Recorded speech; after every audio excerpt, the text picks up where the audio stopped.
Well, hello. Thank you for coming today to ask me some questions for the exam. I really appreciate it.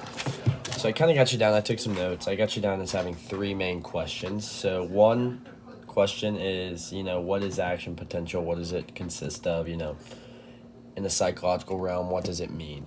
So the second question I also get you down for is, what's going on in the different cortexes of the brain, the different lobes of the brain, making sure you know which one controls what bodily functions, etc.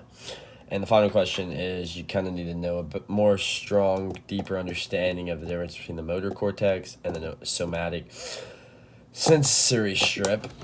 So when you're looking at action potential is kind of defined as the change in electrical potential that is associated with the passage of an impulse, along a membrane. That would be of a cell. And action potential actually occurs when a neuron sends information down an axon away from the cell body. Other words such as spike, impulse, things such as that are used to represent that action. More in psychology, it would be better defined as it occurs when the membrane's potential of a specific cell location rapidly rise or fall, and this creates a depolarization that then causes adjacent locations to similarly depolarize.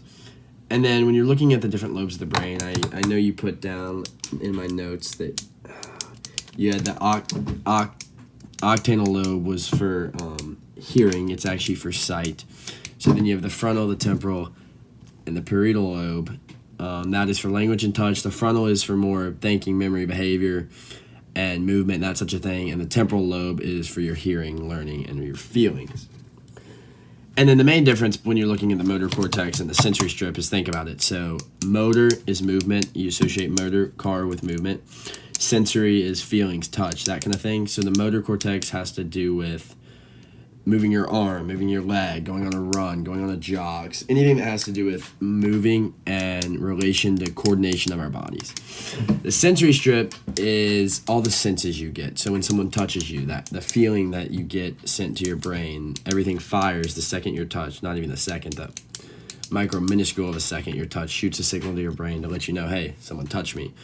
Any feeling, stubbing your toe, breaking a bone, that's all your sensory strip. And I think that covers just your questions. Good luck on the exam and have a good one.